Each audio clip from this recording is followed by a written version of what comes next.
नमस्कार, news India देख रहे हैं आप और आपके साथ मैं हूं Surabhi Tiwari. Peace talk fail, अब महाविध्वंस की तैयारी है क्या? दरअसल ये सवाल इसलिए भी पूछे जा रहे हैं क्योंकि इस वक्त सवाल हर कोई इन सवालों के जवाब तलाश रहा है। पाकिस्तान की राजधानी इस्लामाबाद में ईरान और अमेरिका की बातचीत तो शुरू हुई, दुनिया को मिडिल ईस्ट में शांति की उम्मीद जगी, लेकिन इन उम्मीदों को 21 घंटे बाद ही बड़ा झटका लग गया। तब लगा जब ये बातचीत नाकाम हो गई। 21 घंटे लंबी गहन चर्चा के बावजूद अमेरिका और ईरान के बीच कोई समझौता नहीं हो सका। बताया ये जा रहा है कि स्ट्रेट ऑफ हॉर्मुज और ईरान के न्यूक्लियर प्रोग्राम के मुद्दों को लेकर के गतिरोध बढ़ गया, जिससे कि बातचीत बेपटरी हो गई और इसके साथ ही भविष्य में परमाणु हथियार विकसित न करने की गारंटी थी। इसके जवाब में ईरान ने अपनी पुरानी बात को दोहराने का काम किया। उसका परमाणु कार्यक्रम शांतिपूर्ण है। वहीं स्ट्रेट ऑफ हॉर्मुज इस पूरी बातचीत का सबसे संवेदनशील और रणनीतिक मुद्दा बनकर के उभरा। अमेरिका चाहता था इसे तुरंत खोला जाए ताकि तेल आपूर्ति सामान्य हो सके। वहीं ईरान अपने दबाव के एक महत्वपूर्ण साधन के रूप में इस्तेमाल कर रहा था। इस मसले पर तनातनी और बढ़ी, जिससे कि बातचीत बेनतीजे साबित हुई। पीस टॉक फेल होने के बाद अमेरिकी राष्ट्रपति ट्रंप ने ईरान को अंजाम भुगतने की धमकी दी। सवाल है, अमेरिका का अगला कदम क्या हो सकता है? क्या मिडिल ईस्ट में फिर से महासंग्राम होगा? क्या दुनिया फिर तबाही की तस्वीर देखेगी? आज इसी मुद्दे को लेकर हम करेंगे बात, लेकिन उससे पहले आपको दिखाते एक रिपोर्ट।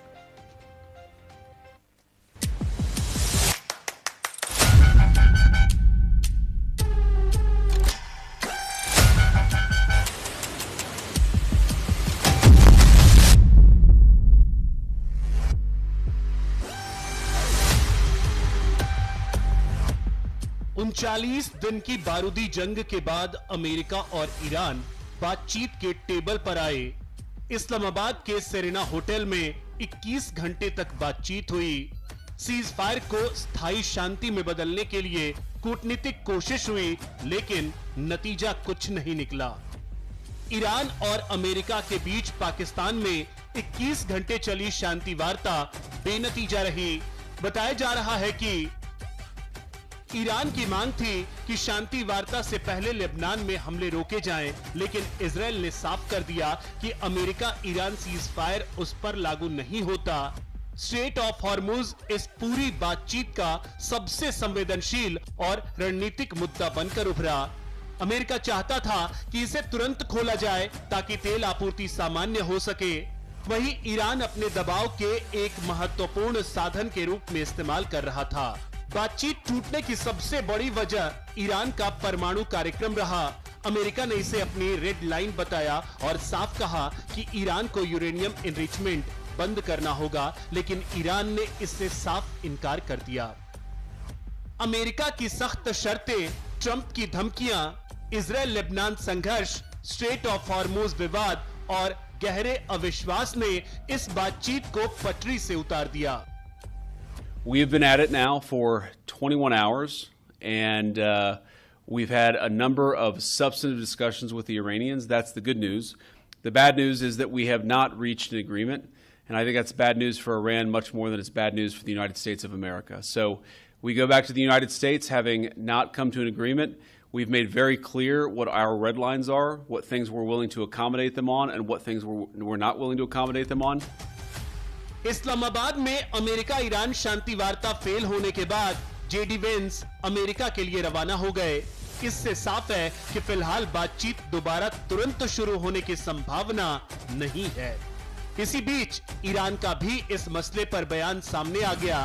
ईरानी संसद अध्यक्ष मोहम्मद बाघेर गालिबाफ ने कहा, बातचीत शुरू होने से पहले ही हमने साफ कर दिया था कि ईरान की ओर से नीयत और इच्छा दोनों मजबूत हैं, लेकिन पिछले 2 युद्धों के अनुभवों की वजह से हमें दूसरे पक्ष पर भरोसा नहीं है। इस दौर की बातचीत में अमेरिका ईरानी प्रतिनिधियों का भरोसा जीतने में नाकाम रहा। दुनिया में शांति के लिहाज से यह बातचीत बेहद अहम मानी जा रही थी। 1979 की इस्लामिक क्रांति और तेहरान में अमेरिकी दूतावास संकट के बाद ये दोनों देश के बीच सबसे उच्च स्तरीय बातचीत थी, लेकिन बातचीत बेपटरी होने से मिडिल ईस्ट में स्थायी शांति की उम्मीदों को बड़ा झटका लगा है। अब सवाल है कि अब अमेरिका का अगला कदम क्या होगा? क्या महायुद्ध का दूसरा दौर शुरू होगा? क्या मिडिल ईस्ट में तबाही का नया चैप्टर खुलेगा और अगर फिर जंग हुई तो क्या वर्ल्ड वॉर का अलार्म बजेगा? Bureau report, news India.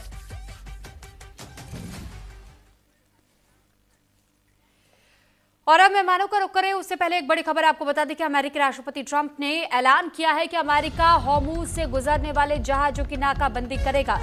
Iran को टोल दिया तो रास्ता नहीं मिलेगा, ये ट्रंप की ओर से कहा गया। ईरान ने हॉर्मुज खोलने का वादा पूरा नहीं किया है, ट्रंप ने ये बड़ी बात कही है। तो फिलहाल ये जानकारी आपको दे रहे हैं कि ईरान को टोल दिया तो रास्ता नहीं मिलेगा, ये ट्रंप कह रहे हैं। और ये भी कहा गया है कि अमेरिका हॉर्मुज से गुजरने वाले जहाजों की नाकाबंदी करेगा। ईरान को अगर टोल दिया जाता है तो फिर रास्ता नहीं दिया जाएगा। तो फिलहाल एक बार फिर ईरान और अमेरिका के बीच में भी अब ठनती हुई दिखाई दे रही है। एक तरफ जहां अमेरिका का सपोर्ट अब तक इजरायल को मिल रहा था, जिसके तहत में इजरायल लगातार ये हमले कर रहा था ईरान पर, और अब एक बार फिर अमेरिका भी खुले स्तर पर चुनौती दे चुका है ईरान को। और देखने वाली बात यही होगी कि क्या स्ट्रेट ऑफ हॉर्मुज के कारण एक बार फिर से महासंग्राम की स्थिति बनेगी, क्योंकि पीस टॉक फेल हो चुका है।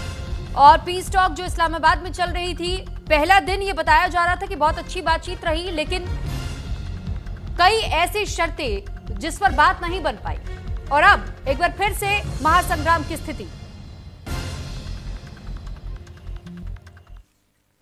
और अब चलिए मेहमानों का रुख कर लेते हैं, लेकिन सबसे पहले मेहमानों का परिचय हम आपसे करवा दें। Retired major general Anuj Mathur, defence expert हमारे साथ जुड़ चुके हैं। Retired group captain UK Devnath, defence expert, अब से थोड़ी देर में हमारे साथ जुड़ेंगे।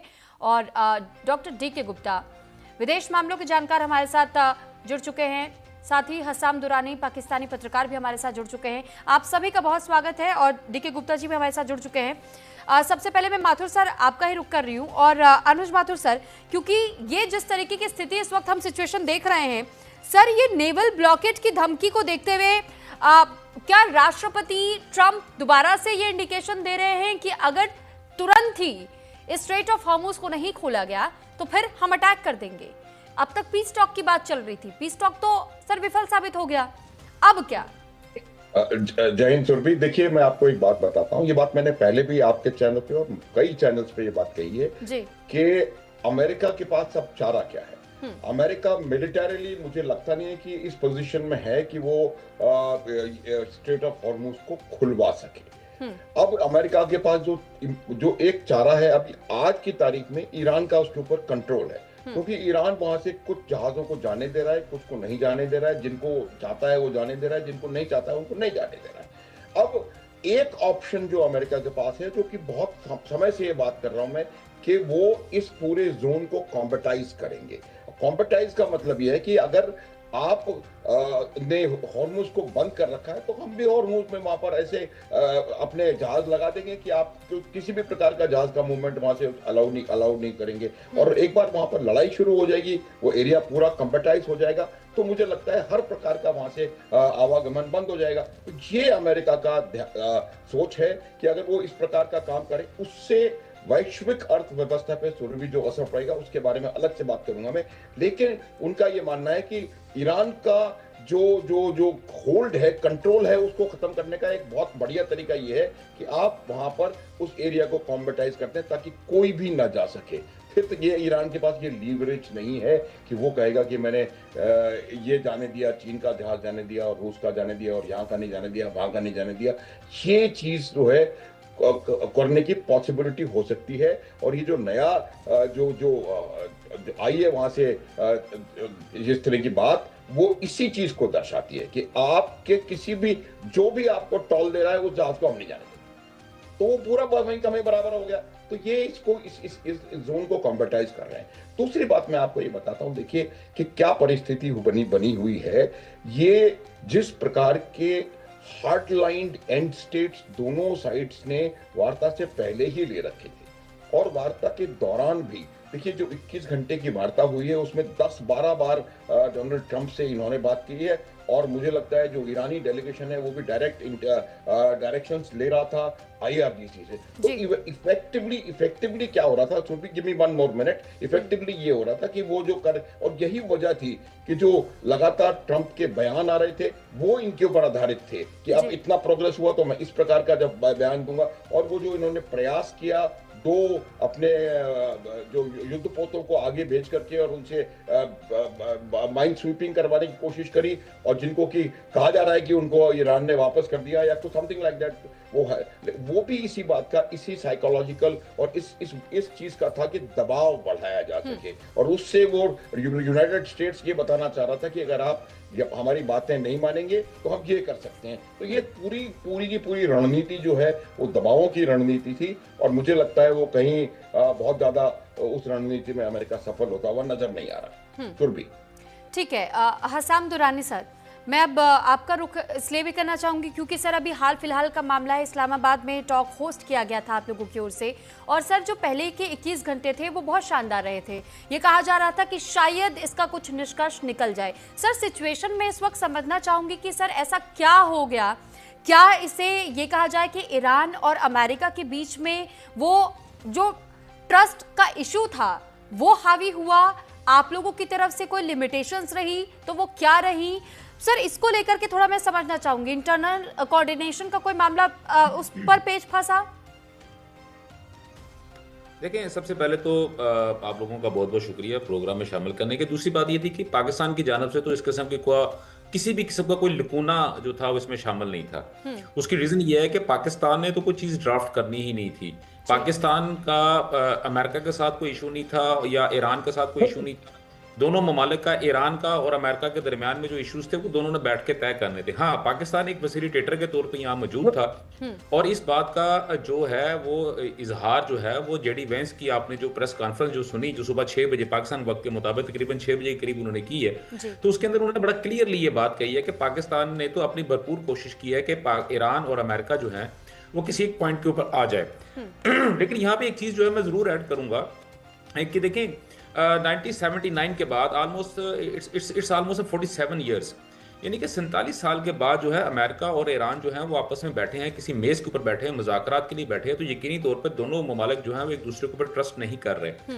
उसकी रीजन ये है कि अब देखें, पाकिस्तान और भारत के दरमियान में बहुत सारे इश्यूज होते हैं, लेकिन प्रॉब्लम ये होती है कि हम आपस में किसी न किसी लेवल के ऊपर मुसलसल आपकी और पाकिस्तान के दरमियान में जो है वो कोई कहीं ना कहीं गुफ्तगू हो रही होती है। लेकिन ईरान और अमेरिका के दरमियान में इस किस्म का कोई जो था, किसी किस्म का कोई भी एपिसोड जो थी वो हमें होती हुई कहीं पे नजर भी नहीं आई, पहली बात। दूसरी बात यह है कि अगर पाकिस्तान और भारत के दरमियान में अगर हालात बहुत ज्यादा भी खराब होते हैं, लेकिन बैकडोर चैनल्स के तहत हमारी गुफ्तगू चल रही होती है, इट मीन्स कि पाकिस्तान और भारत के दरमियान में है एक कॉन्फिडेंस होता है कि हाँ ठीक है, ये बातचीत होगी, टेबल पे बैठेंगे, हो जाएगा। आपको, हम पे और हमें आपके ऊपर बहुत सारा एतमाद होता है इन चीज़ों के ऊपर ही। लेकिन ये जो लैक ऑफ कॉन्फिडेंस था, ये जो है वो अमेरिका और ईरान के दरमियान में बड़ा क्लियर जो है वो सामने नजर आया हम सबको इस मुज़ाकरात 21 घंटे के मुसलसल मुज़ाकरात के बाद। जी, यानी डिस्ट्रस्ट सबसे बड़ा फैक्टर साबित हुआ है। जी बिल्कुल बिल्कुल, इसमें कोई रीजन नहीं है। और दूसरी बात यह है कि अभी जो यहाँ पे बात हुई है उसके मुताबिक अगर मैं उसको आगे लेके चलता हूँ तो मैं ये समझता हूँ कि ईरान जो है वो तकरीबन आपके सामने है कि मोर देन 40 इयर्स जो था वो पाबंदियों के जद में रहा है। वो ओपनली किसी भी मुल्क के साथ बैठ के उसने सफारतकारी नहीं की।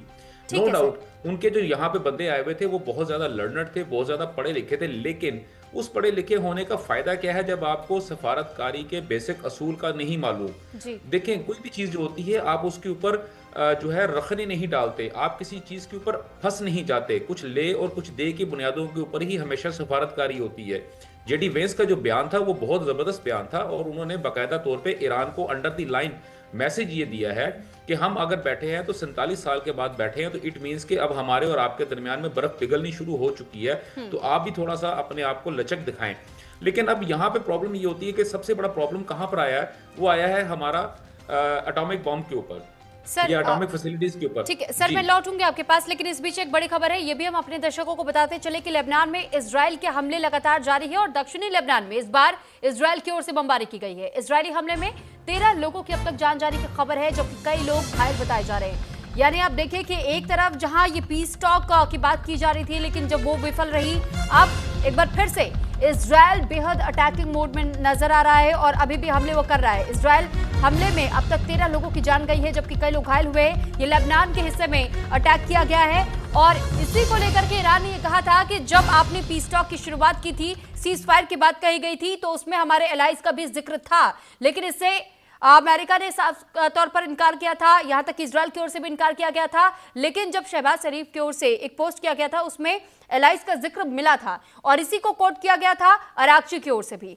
और अब इसी बात का मुद्दा जब बना तो आज हमने ये भी देखा कि किस तरीके से जो टॉक्स जारी थी वो पूरी तरह से विफल हो गई और डिस्ट्रस्ट का एक बड़ा मुद्दा ईरान और अमेरिका के बीच में सामने आया। एक बार फिर से मेहमानों का रुख कर रहे हैं। हसाम दुरानी सर, मैं आपके पास दोबारा लौटूंगी, लेकिन इस बीच में रुख करना चाहूंगी डॉक्टर डी.के. गुप्ता जी का। सर, जब ये सिचुएशन हम देख रहे हैं, इस बीच में सर एक बड़ा सवाल जेडी वेंस की ओर से एक और स्टेटमेंट दिया गया, bad news for Iran. Sir, foreign affair lens से क्या ट्रंप एडमिनिस्ट्रेशन की ओर से ये कहीं ना कहीं हम मान करके चले कि मैक्सिमम प्रेशर पॉलिसी क्रिएट करने की एक और कोशिश है, ये उसे कंटिन्यू करने की कोशिश है ईरान पर? जी, आप सभी लोग को जय हिंद, जय भारत। देखिए, जब कल पीस टॉक चल रही थी, कई बार हम लोग चैनल पे बैठे हुए थे, तो एक बहुत क्लियर चीज मैं बार बार बोल रहा था कि 3 मुद्दे ऐसे हैं जिस पर अमेरिका कंप्रोमाइज नहीं करेगा। एक तो न्यूक्लियर एनरिचमेंट का मुद्दा है जिस पर नहीं करेगा, क्योंकि ईरान जिस तरह से प्रॉक्सीज को सपोर्ट करता है मिडिल ईस्ट के अंदर, इस तरह से अमेरिका जो है उसको कभी भी इस पोजीशन में नहीं आने देगा कि वो प्रॉक्सीज के हाथ में पड़ जाए। बहुत सारे देश हैं जिनके पास न्यूक्लियर पावर है, लेकिन वहाँ पे कॉन्फिडेंस बिल्डिंग मेजर्स हैं, लोगों में विश्वास है, लेकिन ईरान पे विश्वास नहीं है, नॉर्थ कोरिया पे विश्वास नहीं है, कब क्या हो सकता है कुछ पता नहीं है। तो इसलिए वहाँ पे अमेरिका इस पर कम्प्रोमाइज नहीं कर। दूसरा था कि अमेरिका जो है जो बैलिस्टिक मिसाइल्स हैं, जो कंटिनेंटल मिसाइल्स, उसको बनाने के लिए उस मुद्दे पे बिल्कुल सपोर्ट नहीं करता। और ये 3 बातें। तीसरा था कि प्रोसेस को डिसआर्म करना। अगर तीनों चीज पर अगर ईरान नहीं होता है, तो अगर ईरान सारी बात मान भी लेता और इसके बावजूद इन तीनों में से अगर एक भी होता, ना तो इजराइल मानता और न तो अमेरिका मानता। अब देखिए, हार्मूज की वजह से क्या होगा। हार्मूज इनफैक्ट मैं बताऊं तो हार्मूज अमेरिका नहीं चाहता कि खुले, टू बी फ्रैंक। हार्मूज न खुलने से अमेरिका को बहुत सारे फायदे हैं। और मेजर जो है माथुर जी ने कहा कि जो कंप्रोमाइज करने की बात है, अब देखिए यहाँ पे जो मुझे लग रहा है कि अब डायरेक्ट अटैक नहीं होंगे ईरान पर अब, और मिडिल ईस्ट पर ईरान के अटैक नहीं होंगे। इजराइल अपना प्रॉक्सीज को सफाया करता चलेगा और टॉक्स ऐसी चलेंगी, टॉक्स नहीं चलेंगी, लेकिन अब वो डिप्लोमेटिक और थ्रेट वाले चलते रहेंगे कि अगर आपकी टोल अगर आएगी तो हम उसको रोक देंगे, हम ये करेंगे। अब वहां पे एक प्रेशर ग्रुप क्रिएट करने का पूरे वर्ल्ड वाइड कोशिश होगी, क्योंकि इंडो पैसिफिक डायरेक्टली इंपैक्ट होगा उससे, क्योंकि जो भी ऑयल है उसमें 40% इंडो पैसिफिक ही यूज करता है और इंडो पैसिफिक केवल 8% ऑयल जो है पैदा करता है। उसमें पाकिस्तान भी है, भारत भी है, नेपाल है, जापान है, सारे हैं। तो ये क्या करेंगे कि अब ये मंच पे जाएंगे, यूनाइटेड नेशंस के मंच पे जाएंगे, प्रेशर ग्रुप करेंगे, अपनी एक कभी ग्रुपिंग करेंगे, वहां पे सिग्नेचर कैंपेन चलाएंगे, ईरान पे प्रेशर क्रिएट करेगा। तो यहाँ पे अमेरिका मैं देख रहा हूँ कि जो स्ट्रेटेजिकली सफल हुआ इस युद्ध में, उसके नैरेटिव चाहे जैसे भी बने हो, लेकिन स्ट्रेटेजिकली सफल इसलिए हुआ क्योंकि इजराइल अपना पूरा काम अच्छे से करता गया, डीप रूटेड अटैक करके ईरान को लगभग 15-20 साल, अगर हकीकत में लोग मानेंगे तो, नहीं मानेंगे तो कोई बात नहीं, ईरान तो अभी डेवलप हो गया कुछ लोगों के लिए, लेकिन वो ईरान को पस्त कर दिया है 15-20 सालों के लिए। और उसके बाद वहां के लीडरशिप में क्रैक्स मुझे दिखे, क्योंकि जब पाकिस्तान के अंदर टॉक्स की बात चल रही थी, तो पहले दफा में ईरान के अंदर कहीं भी ऐसा विश्वास नहीं था कि हम पाकिस्तान जाएंगे। ठीक है, पाकिस्तान ने उसको होस्ट किया, दैट इज वेलकमिंग, और वहां पे एक उन्होंने एनवायरनमेंट देने की कोशिश की, लेकिन बाद में उन्होंने रागाची ने बोला कि हम पाकिस्तान में जाने में हमको कोई गुरेज नहीं, हम धन्यवाद देते हैं पाकिस्तान का। और इस तरह से बाद में उन लोगों ने ओमान से भी बातें करना शुरू किया, ईरान से। तो धीरे धीरे वहां पे बर्फ पिघलती जा रही थी, क्योंकि उनके नुकसान हो रहे थे, IRGC को भी पता है कि नुकसान हो रहा है, लेकिन वो जरा सा आउट ऑफ फ्रस्ट्रेशन या आउट ऑफ रेज जो है रिस्पॉन्ड अलग ढंग से कर रहे थे। तो ओवरऑल मैं जो वर्ल्ड वाइड देख रहा हूं कि अमेरिका इसमें इम्पैक्ट नहीं होगा, अमेरिका इसमें फायदा होगा। अगर हॉर्मुज में जरा सा राशनिंग होती है कि 4 शिप छोड़ेंगे, 10 शिप छोड़ेंगे, तो उससे क्या होगा कि रशियन मार्केट में और अमेरिकन मार्केट में कंपटीशन कम हो जाएगा ऑयल के लिए और चीजों के लिए, जो प्रोडक्ट्स जो उस थ्रू आते हैं। तो वहां पे अमेरिका को ऑलरेडी फायदा होना शुरू हो जाएगा, क्योंकि अभी 18% जो इंडो पैसिफिक वहां से ऑयल मंगा रहा था, वो ऑलरेडी 25 से 30% जा चुका है। और जब यहाँ प्रॉब्लम रोज क्रिएट होगी तो इंडिया जैसे देश सोचेंगे कि हम इन प्रॉब्लम्स में क्यों फंसे, तो हमारा जो 20-30% महंगा पड़ेगा, हम अमेरिका से हमारा कम से कम अपना इकोनॉमी हम कैरी ऑन करते रहेंगे और उस चीज को वो मैनेज कर लेंगे। इंडिया जैसे शॉक ऑब्जर्वर कंट्री है, छोटा मोटा अगर प्रॉब्लम आती है तो शॉक ऑब्जर्व कर लेता है, लेकिन ईरान या कुछ ऐसे देश नहीं कर पाएंगे। तो ईरान में जो खार्ब है वहां पे 30 बिलियन बैरल से ज्यादा का स्टोरेज कैपेसिटी नहीं है और वहां पे ऑयल प्रोड्यूस होता रहेगा और सप्लाई होने नहीं पाएगी, तो ईरान को वहां पे प्रॉब्लम होता रहेगा, अमेरिका को फायदा होता रहेगा, इंडो पैसिफिक मैनेज करने के लिए चैनलाइज करता रहेगा। जी सुरभि, ठीक है, लौटूंगी मैं आपके पास। अब मैं group captain UK Devnath sir, मैं आपका भी रुख करूंगी।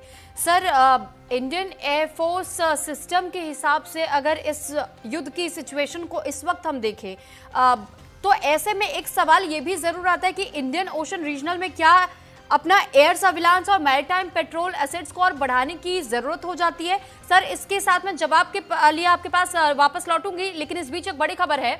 मिडिल ईस्ट में तनाव पर यूरोपियन यूनियन का बयान सामने आ चुका है। शांति के लिए बातचीत सबसे ज्यादा जरूरी है, यूरोपियन यूनियन की ओर से कहा गया है। ये बड़ी खबर इस वक्त की आपको बता रहे हैं। शांति स्थापित करने के प्रयासों में योगदान देंगे, यूरोपियन यूनियन ने यह स्पष्ट किया है। तो मिडिल ईस्ट में तनाव पर यूरोपियन यूनियन ने बयान देते हुए इस बात की जानकारी दी और ये कहा है कि यूरोपियन यूनियन शांति की ओर लगातार अग्रसर है और बातचीत सबसे ज्यादा जरूरी है। शांति स्थापित करने के प्रयासों में योगदान हम देंगे। अब एक बार फिर से हम मेहमानों का रुख कर लेते हैं। सर, क्योंकि मैं यूके देवनाथ सर आपसे ही पूछ रही थी, अब मैं आपसे सर जवाब चाहूंगी। और दूसरी तरफ जहां अभी ये यूरोपियन यूनियन का बयान आया, वो भी चाहते हैं कि जो प्रयास किया जा रहा था वो जारी रहना चाहिए, जो योगदान होगा वो भी देने के लिए तैयार है कि पीस टॉक कामयाब हो जाए। सुरभि, इसमें कोई शक नहीं है कि यूरोपियन यूनियन के जो देश हैं वो पीस टॉक चाहते हैं कि पीस टॉक सक्सेसफुल हो। दिक्कत ये आ रही है कि पीस टॉक होगी कहाँ पर। तुर्की ने कोशिश की थी लेकिन अर्दोगान किसी को कन्विंस नहीं कर पाए। इजराइल बहुत खुश नहीं था। मिस्र ने कोशिश की लेकिन अल-सीसी को जमीनी हकीकत मालूम है। मिस्र में जो आम अवाम है वो इजराइल से बहुत नाराज हैं। अमेरिका के विरुद्ध भी एक जमीनी स्तर पर लोअर मिडिल क्लास में एक विरोध है, तो अल-सीसी ने भी मना कर दिया। क्या पीस टॉक्स ओमान में हो सकती थी, सऊदी में हो सकती थी? नहीं हो सकती थी, क्योंकि इन दोनों देशों पर तो ईरान ने कुछ मिसाइलें दागी थी। तो पाकिस्तान को अमेरिका ने कन्विंस किया कि वहां बातचीत हो जाए। अब यूरोपियन यूनियन का जो भरोसा है अमेरिका पे बहुत कम है। हम देख सकते हैं कि यूरोपियन यूनियन में कई देश ऐसे हैं, स्पेन है, फ्रांस है, इंग्लैंड है, जिन्होंने कि अमेरिका का साथ इस युद्ध में शुरुआती दिन से ही नहीं दिया। स्विट्जरलैंड ने भी घोषित कर दिया कि स्विट्जरलैंड का जो एयर स्पेस है वो अमेरिकन एयरफोर्स के विमान इस्तेमाल नहीं कर सकते। यूरोपियन यूनियन जो है इस जंग में दोबारा नहीं आना चाहता। नेटो देश जो हैं वो इस जंग में पार्टिसिपेट नहीं करना चाहते। जब डोनाल्ड ट्रंप ने उनको इनवाइट किया कि आखिर स्ट्रेट ऑफ हार्मुज को खोलने में मदद करो, तो उन्होंने दरकिनार कर दिया। यह क्या कि यह युद्ध तो अमेरिका ने अपने आप बिना नेटो के देशों को कॉन्फिडेंस में लिए हुए शुरू किया था। जी, अब बात ये उठती है कि भारत का, आपने बड़ा अच्छा सवाल पूछा कि भारत का क्या रुख होना चाहिए, इंडियन डिफेंस फोर्सेस का क्या रुख होना चाहिए, इंडियन एयरफोर्स का क्या रुख होना चाहिए। मैं 3 लाइन में ही कहूंगा कि इस वक्त भारत सरकार इंडियन नेवी को एक रोल देने जा रही है, जिसमें इंडियन नेवी को यह भी कहा जाएगा कि हमारी नेवी अरब सागर तक, लाल सागर तक पेट्रोलिंग करे और सुनिश्चित करे कि जो जहाज पर्शियन गल्फ से आ रहे हैं भारत की तरफ, भारत के झंडे में, वह सुरक्षित आ सके बिना किसी दिक्कत के। इसकी प्रॉब्लम मैं आपको बता रहा हूं। आज अमेरिका ने घोषित कर दिया आज शाम को कि वह स्ट्रेट ऑफ हार्मुज को बंद कर देगा। अब अगर अमेरिका स्ट्रेट ऑफ हार्मुज को बंद कर देगा, इसकी दरकार क्या है? अमेरिका ऐसे बोल रहा है कि स्ट्रेट ऑफ हार्मुज को बंद करने के बाद अमेरिका वहां से जो देश ईरान के ज्यादा नजदीक हैं, शायद उन देशों के जहाजों को रोकेगा, चीन के जहाज को रोकेगा, रशिया के जहाजों को रोकेगा। दूसरी बात है, लगता है कि अमेरिका ने एक और बयान दे दिया है, काफी विवादास्पद बयान दिया है कि जो देश ईरान को टोल टैक्स पे करे के वहां से अपने शिप्स को बाहर निकालेंगे, अमेरिका की नेवी उनको रोक देगी। तो हो सकता है कि भविष्य में जब भारत के शिप वहां से निकल रहे हों तो अमेरिका की नेवी भारत के शिप को भी रोक दे। ये कहे कि भारत जो है शायद टोल टैक्स पे करने के बाद अपने कच्चे तेल के जहाज को वहां से निकाल रहा है। तो अब ऐसा समय आने वाला है जब एस्कॉर्ट के नेवी के एस्कॉर्ट के साथ हमारे शिप्स को स्ट्रेट ऑफ हार्मोज से निकलने के बाद ओमान की खाड़ी और उत्तरी अरब सागर को क्रॉस करना पड़ेगा। ठीक है।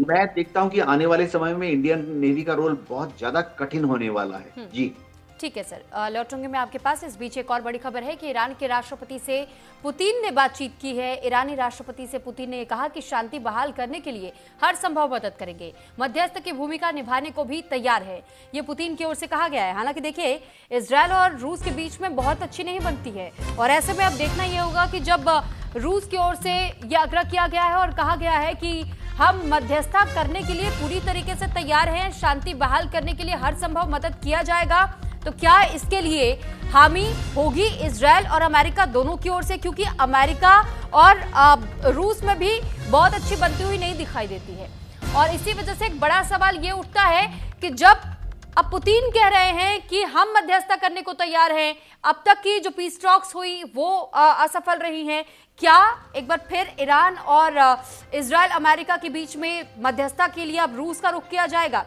एक बार फिर हम मेहमानों का रुख कर लेते हैं और मेजर साहब, मैं अब आपका रुख कर रही हूं।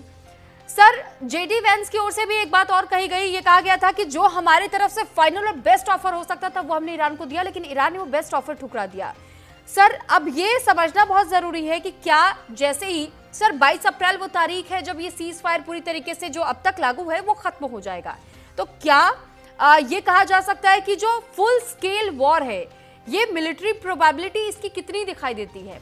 और हम देख रहे हैं कि पुतिन कह रहे हैं कि मध्यस्थता के लिए तैयार है, क्या कोई उम्मीद और दिखाई देती है कि इसके आगे इस्लामाबाद टॉक्स के बाद इस बार रूस टॉक्स हम देख पाएंगे? सुरभि, देखिए, एक तो चीजें मैं बिल्कुल साफ बताना चाहता हूँ। देखिए, जब तक आप अपनी स्टेट्स जो आपकी जो डिजायर्ड चीज है उसको इतना ज्यादा एक्सट्रीम पर रखेंगे, मुझे लगता नहीं कि कोई भी किसी भी प्रकार की जो टॉक्स हैं वो सफल हो पाएंगी। आपको अपने पोजीशन को मेल्ट डाउन करना पड़ेगा सुरभि।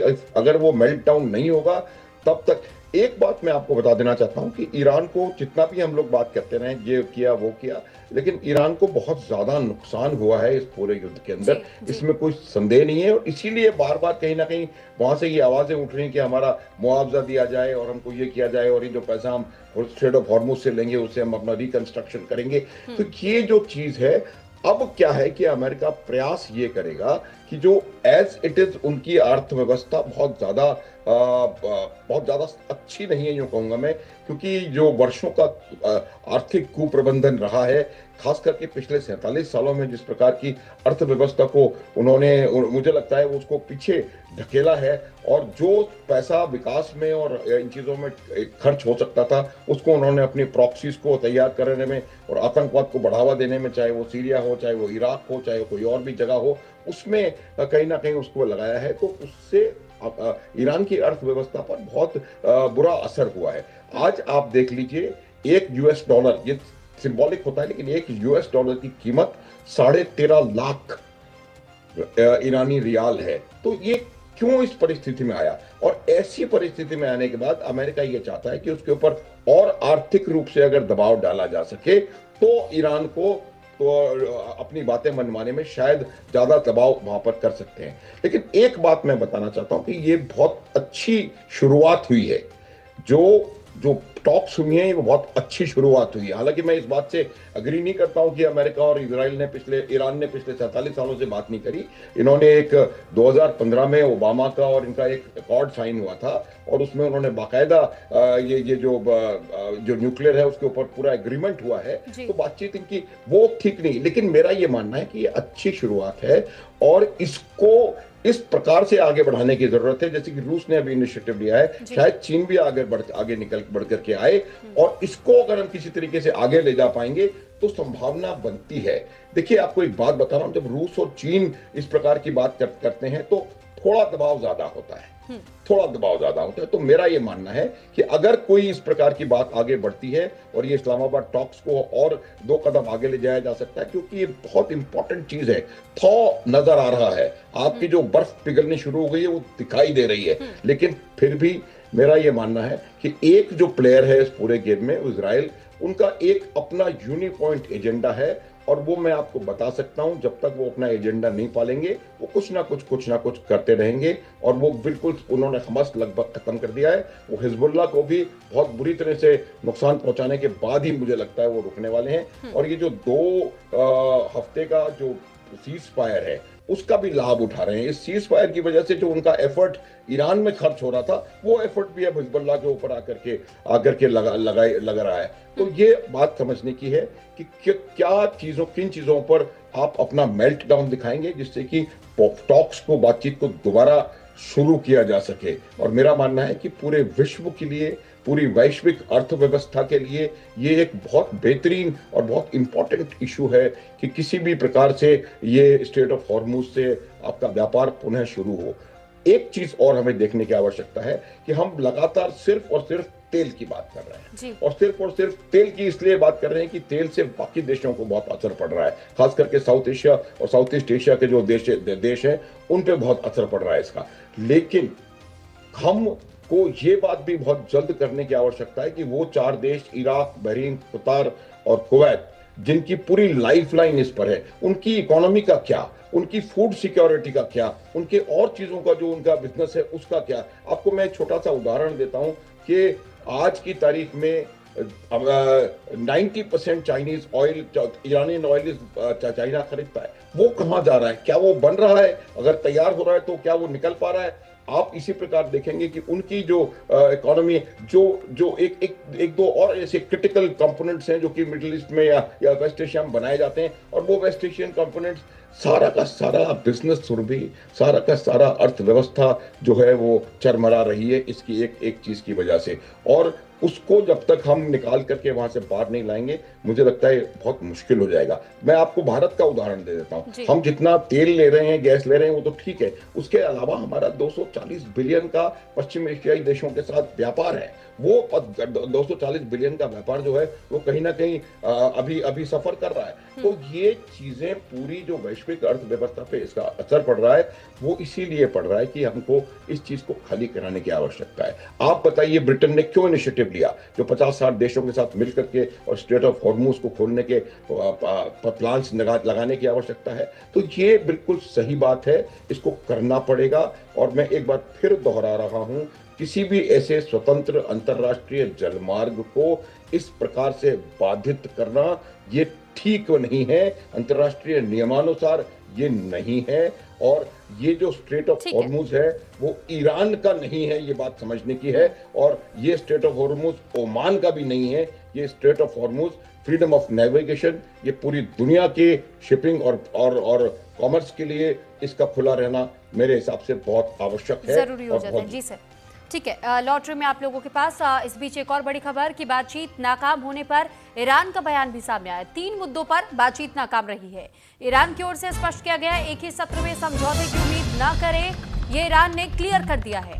तो ईरान की ओर से भी जिस तरीके का स्टेटमेंट आया, इससे उम्मीद जरूर की जा सकती है कि आगे संभावनाएं अभी तलाशी जा सकती हैं मध्यस्थता को लेकर के, क्योंकि ईरान ने ये क्लियर किया कि एक ही सत्र में समझौते की उम्मीद न की जाए।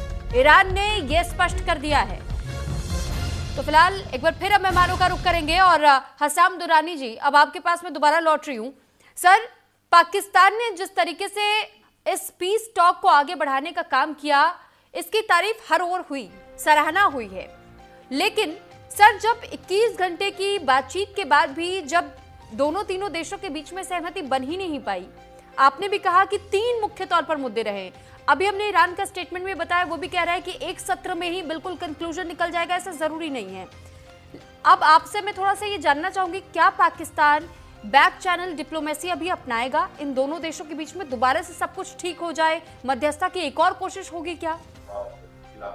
जी बिल्कुल, इसमें कोई दूसरी राय नहीं है। और जैसे मैंने बल्कि आप ही के प्रोग्राम के अंदर कल मैंने ये बात कही थी, जब मुझसे ये पूछा गया था, उस वक्त पीस टॉक्स जो थी बिल्कुल चल रही थी जी। और मुझसे पूछा गया था कि आपका क्या ख्याल है, क्या ये सक्सेसफुल हो जाएंगी, तो मैंने कहा था कि नहीं, ये कभी भी हो ही नहीं सकता कि इतने बड़ा मसला हो और आप एक ही सिटिंग के अंदर, एक ही मीटिंग के अंदर आप तमाम चीजें जो लेके बाहर आ जाए। अभी आप ये देखें कि यहाँ पे सबसे बड़ा, मैं एक छोटी सी चीज जो है मैं आप लोगों के लिए यहाँ पे मैं ऐड करता हूँ कि जो सबसे पहले जो आयतुल्लाह खामेनी जो सबसे पहले थे, जिनके सुप्रीम कमांडर थे, जब वो हुकूमत के अंदर आए थे या जब उन्होंने इस्लामिक रेवोल्यूशन लेके आए थे, तो उन्होंने सबसे बड़ा फतवा एक दिया था। फतवा ये था कि एटम बम जो है वो एक हराम है। इस्लामिक पॉइंट ऑफ व्यू से उन्होंने कहा था कि क्योंकि ये डिस्ट्रक्शन है, मास डिस्ट्रक्शन है, और से जो है ह्यूमन जो लाइफ है वो बहुत बुरी तरह तबाह होती है और आने वाले कई सालों तक जो है वो बच्चे जो हैं, ये नस्लें जो हैं वो बड़ी बुरी तरह डिस्टर्ब होती हैं। तो उन्होंने इसको हराम करार दिया था। आज के दिन की अगर मैं बात करता हूं तो हमारे ये जो ईरानी भाई हैं, ये तो नो डाउट आयतुल्लाह की किसी भी बात से रूह गर्दानी नहीं कर सकते, तो ये उनके उस जो था एक फतवा था उसको क्यों भूलते हुए जा रहे हैं। आज अगर आज भी ईरान के भाई जो ये कह रहे हैं कि जनाब हमने जो है एटम बम नहीं बनाना, तो फिर आप यूरेनियम की एनरिच के ऊपर प्रॉब्लम क्यों आप क्रिएट कर रहे हैं, पहली बात। दूसरी बात ये कि आपकी जो टेक्निकल टीम जब यहाँ पर आई है तो वो उसका सबसे बड़ा जो लकूना हुआ, ये जहाँ पे वो स्टक हुए हैं, वो यही था कि आपके पास ईरानी जो भाई थे उनके पास प्रॉपर इंफॉर्मेशन नहीं थी, प्रॉपर उनके पास अमेरिका को संभालने के लिए, उनको मोल्ड करने के लिए या अपना आइडिया उनको सेल करने के लिए उनके पास प्रॉपर ब्रांडिंग मौजूद नहीं थी कि ये जो है इस वक्त जो अगर वो यूरेनियम को एनरिच कर रहे हैं तो वो किस लिए कर रहे हैं, पहली बात। दूसरी बात यहाँ पर ये होती है, मुसलसल यहाँ पे ये बात की जा रही है, प्रॉक्सीज की बात की जा रही है। क्या इजराइल जो है वो अपने प्रॉक्सीज को इस्तेमाल नहीं कर रहा? यूएई जो है वो अपना सऊदी अरब के खिलाफ अपनी प्रॉक्सीज को इस्तेमाल नहीं कर रहा। सऊदी अरब की भी अपनी प्रॉक्सीज हैं जो कि मुख्तलिफ इस्लामिक कंट्रीज के अंदर चल रही हैं। अमेरिका जो है वो आपको पता है दुनिया में सबसे ज्यादा जो प्रॉक्सीज जो है तमाम तर ममालिक के अंदर, पूरी दुनिया के अंदर, वो अमेरिका जो है उसकी प्रॉक्सीज वहां पे इस्तेमाल हो रही होती हैं। बात प्रॉक्सीज की नहीं है, बात यहाँ पे सिर्फ ये होती है कि कॉन्फिडेंस बिल्डिंग मेजरमेंट्स आपके CBMs आपके कहाँ पर हो रहे हैं। अगर पाकिस्तान और भारत जो है वो अगर एक चीज के ऊपर, टेबल के ऊपर बैठ के चीजों को सेटल कर सकते हैं, तो क्या इजराइल और ईरान आपस में बैठ के नहीं कर सकते?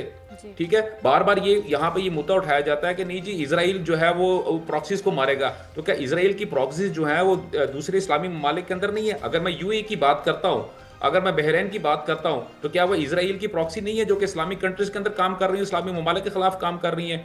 क्या इजराइल के कहने के ऊपर या इजराइल के आशीर्वाद के ऊपर UAE जो है क्या वो अपना सऊदी अरब के खिलाफ काम नहीं कर रहा?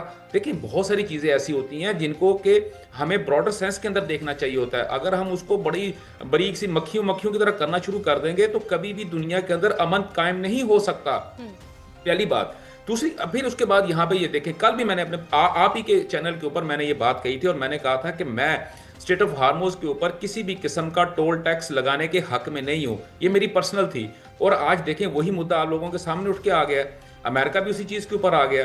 तो ये जो खदशा था, ये जो मेरा फियर था, ये तो मैंने कल ही जब ये हो रही थी, टॉक्स हो रही थी, उस वक्त ही मैंने बात कर दी थी कि अगर यहाँ पे किसी भी मुल्क ने अगर आज जो है वो टोल टैक्स लगाने की उसने बात की और अगर हम उसको उसकी इस मिसाल को, उसकी प्रेसिडेंस को अगर हम सेट कर देते हैं, तो कल पूरी दुनिया के जो जितना भी पानी है उसके अंदर तकरीबन 50 के करीब हार्मोज हैं, सॉरी ये स्ट्रेट्स हैं, तो क्या वो जिस भी मुल्क के पास से गुजरती है क्या वो अब ये काम नहीं शुरू कर देगा?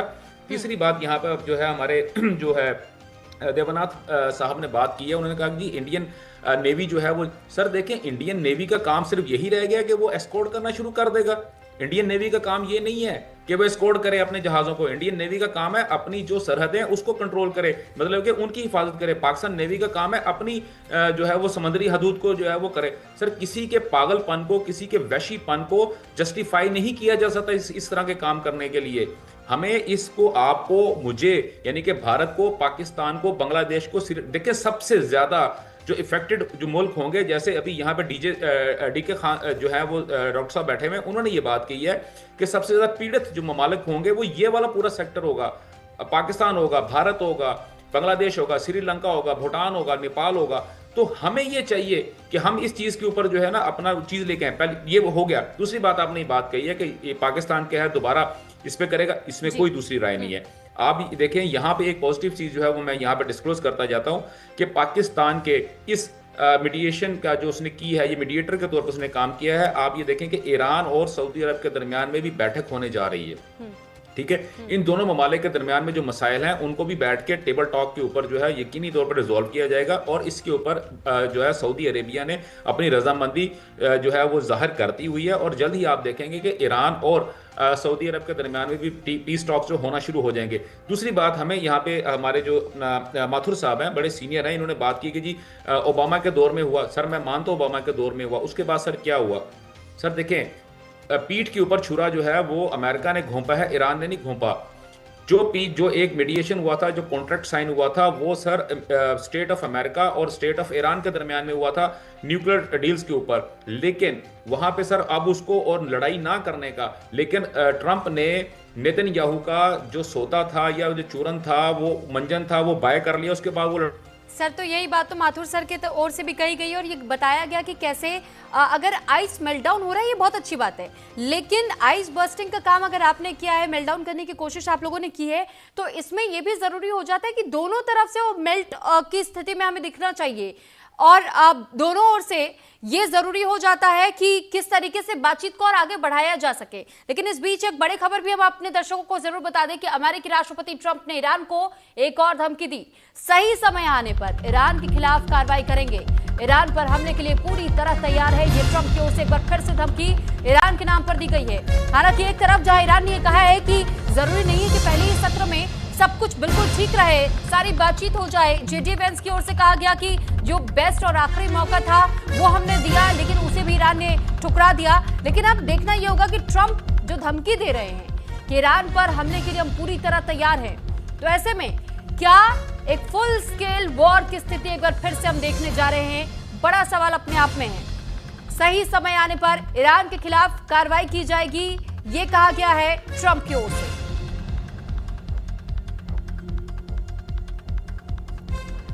और एक बार फिर हम मेहमानों का रुख करेंगे। डॉक्टर डीके गुप्ता जी हमारे साथ इस वक्त जुड़े हुए हैं। डॉक्टर डीके गुप्ता सर, एक बड़ा सवाल ये भी इस बात को लेकर के बनता है कि जब टॉक्स के फेलियर हुए और इन फेलियर्स के दौरान हमने देखा कि सर 3 पॉइंटर्स, जो कि ईरान का एक तो न्यूक्लियर प्रोग्राम, सैंक्शन रिलीफ और स्ट्रेट ऑफ हॉर्मूज का कंट्रोल, लेकिन सर ग्लोबल डिप्लोमेसी में ये फेलियर कितना ज्यादा डेंजरस साबित हो सकता है, खासतौर पर जब हम यूएनएचआरसी और एनर्जी मार्केट्स की बात करते हैं, तो यहाँ फ्लक्चुएशन कितना ज्यादा, उतार चढ़ाव कितना ज्यादा आगे आने वाले समय में अभी देखने को मिल सकता है? आपको कैसी तस्वीर दिखाई देती है? जी सुरभि जी, देखिए एक चीज तो समझने की बात है कि कौन पक्ष नहीं चाहता कि पीस टॉक हो। पूरा मिडिल ईस्ट नहीं चाहता कि पीस टॉक हो, मिडिल ईस्ट चाहता नहीं है कि पीस टॉक हो। और मिडिल ईस्ट तो बड़ा निराश था मैं, जहां मेरा जो आकलन है कि पीस टॉक हो क्यों रही है, क्योंकि ईरान को सबक सिखाने का जो मिडिल ईस्ट के और कंट्रीज है उनके मौका था। अब देखिए दो चार बिंदु मैं बताऊंगा। अब रसिया बोल रहा है कि मीडिएट करूंगा। रसिया क्यों चाहेगा मीडिएट करना? रसिया के बारे में सोचिए, 2.4 बिलियन की ट्रिलियन की उसकी इकोनॉमी है, और 2.4 की और स्ट्रगल कर रहा है। पिछले उसने कम से कम 4 से 5 साल में कोई टेक्नोलॉजी ट्रांसफर नहीं कर पाया है, कोई ऐसा इक्विपमेंट नहीं बना पाया डिफेंस का जिससे वो कम्पीट करना शुरू कर दे, और उस बस X400 को छोड़ के। और उसके बाद वो अगर यहाँ पे मीडिएशन करता है और रियली हॉर्मुज खुल जाता है, तो जो उसका रे ऑफ होप है ऑयल सेक्टर, वो बिल्कुल जो है कॉम्पिटिटिव से जो उसका तीसरा कंपटीशन हो जाएगा मिडिल ईस्ट के जो देश है। तो वो चाहेगा कि ऐसे फ्लक्चुएशन चलते रहे, मैं उसमें जरा सा अपना हेजमोनी भी क्रिएट करूं कि देखिए क्योंकि अभी रसिया यूक्रेन युद्ध के बाद दुनिया से कट हो गया था, अब धीरे धीरे अब दुनिया के साथ बैठ के करके अपनी भी उपस्थिति को दर्ज करा था। तो रसिया ये चाहेगा कि ये चीजें चलती रहे। मैं इनिशिएट करने के साथ साथ मंच पे मैं भी बताऊं कि बिरादरी में मैं भी शामिल हूं, मैं कुजात नहीं हूं इस समय, ये मैं आपको बता दूं।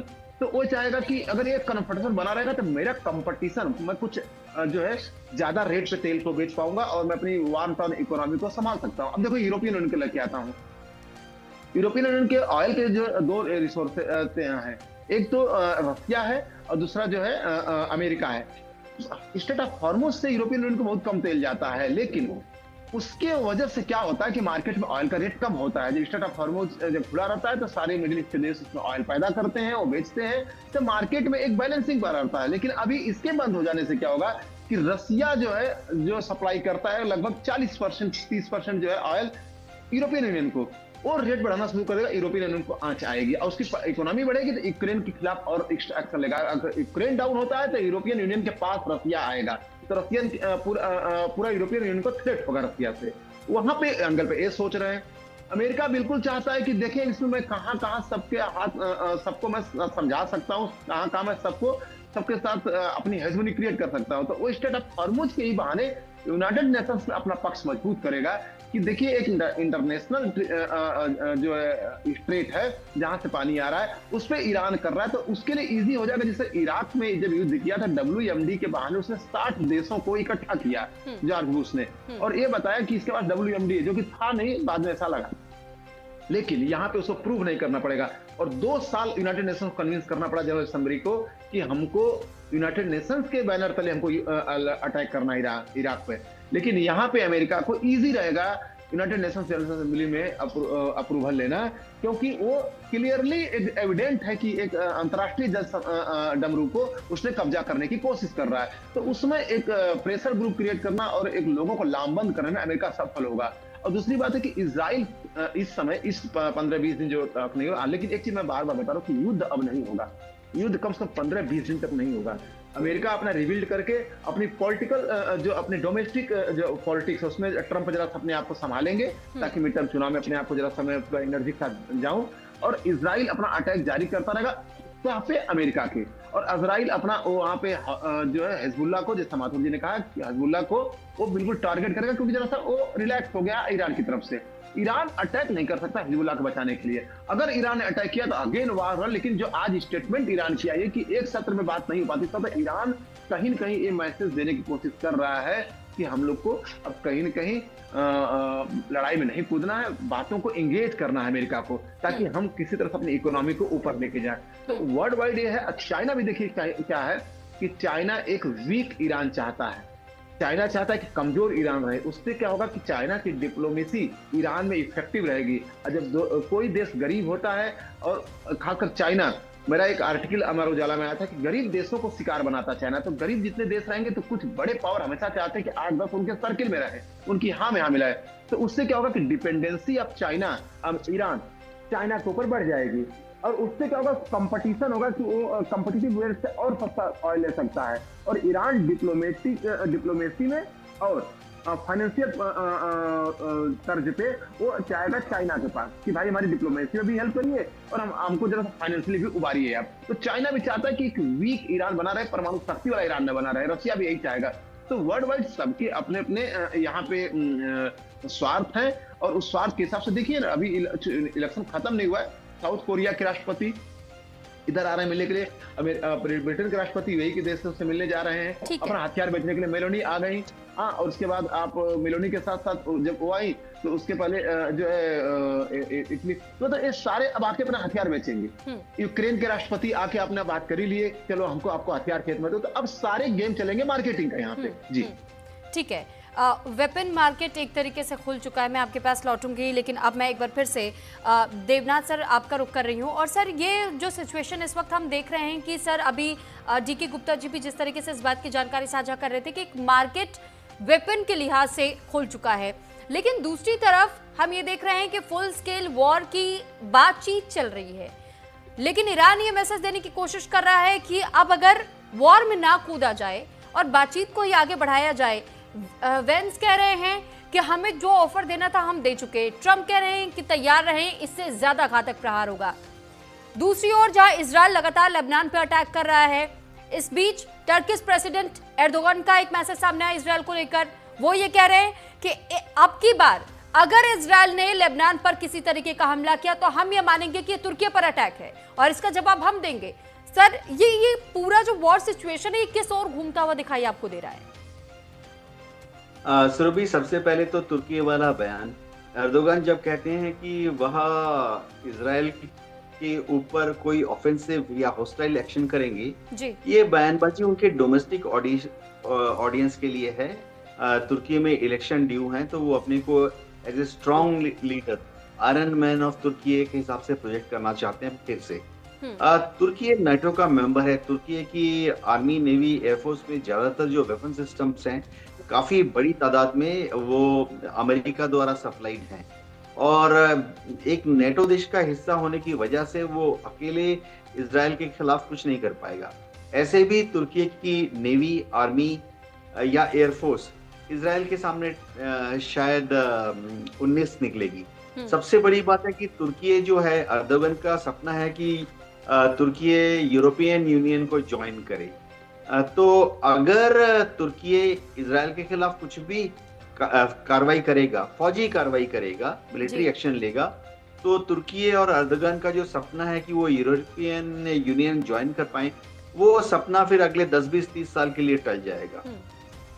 देखिए, जहां तक ईरान की बात है, क्या ईरान 22 अप्रैल के पहले हमला कर देगा इजराइल पर? नहीं करेगा। जहां तक अमेरिका की बात है, क्या वह 22 अप्रैल के पहले ईरान पर हमला कर देगा?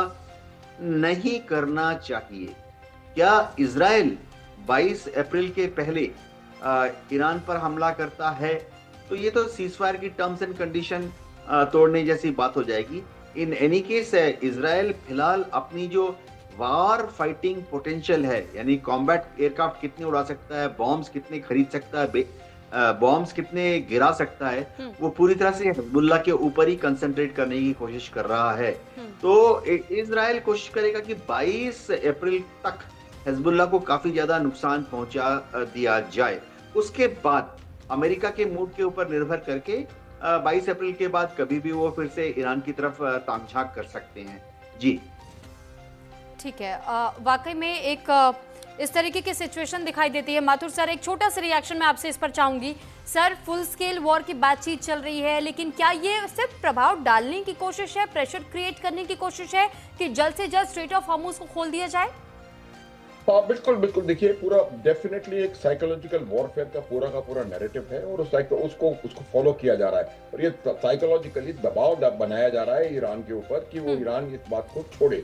और उसका एक बहुत सबसे आसान तरीका जो है, मैंने बताया कि आप इसको कॉम्बेटाइज कर दीजिए स्टेट ऑफ हॉर्मुज को, ईरान का प्रभुत्व काफी कम हो जाएगा। तो मेरा ये मानना है कि लड़ाई होना, मैं देवनाथ साहब से पूरी तरह सहमत हूँ, लड़ाई जो है वो शायद नहीं हो और इसी चीज का लाभ उठा करके इजराइल जो है वो लगातार हिजबुल्लाह को कमजोर करता चला जाए और अपना उद्देश्य वहां पर हासिल कर लेगा, मेरा ये मानना है। सुरभि, ठीक है, बहुत धन्यवाद सर आप सभी का हमारे साथ जुड़ने के लिए, इस चर्चा का हिस्सा बनने के लिए। और हमारे साथ आज इस चर्चा का हिस्सा बने defence expert retired major general Anuj Mathur ji और retired group captain UK Devnath sir, Indian air force officer रह चुके हैं सर, और doctor DK Gupta ji, foreign affair expert हमारे साथ जुड़े, हस्साम दुरानी जी, सीनियर जर्नलिस्ट पाकिस्तान से हमारे साथ जुड़े। और पीस टॉक फेल हो चुकी है इस्लामाबाद में, लेकिन ईरान मैसेज देने की कोशिश कर रहा है कि अभी भी एक स्तर पर आप अगर ये चाहते हैं कि बातचीत से सॉल्यूशन निकल जाए तो ये मुमकिन नहीं है। यानी ये संदेश देने की कोशिश है कि इस बार वॉर की ओर फोकस ना किया जाए, एक और पीस टॉक की संभावनाएं खुलती हुई दिखाई देती हैं। मध्यस्थता कराने की बात इस बीच कई और देश भी कर रहे हैं, लेकिन कितना असर वाकई ट्रंप पर होगा, क्या वाकई एक बार फिर से पीस टॉक हमें देखने को मिलेगा या नहीं, या फुल स्केल की तैयारी में इस बार ट्रंप बैठे हुए हैं, या वो प्रेशर क्रिएट करने की कोशिश कर रहे हैं। अभी बहुत कुछ उतार चढ़ाव देखने को मिलने वाला है आने वाले दिनों में, और इससे जुड़ी हुई तमाम अपडेट्स भी हम आप तक पहुंचाते रहेंगे। लेकिन फिलहाल के लिए इस बुलेटिन में इतना ही। नमस्कार।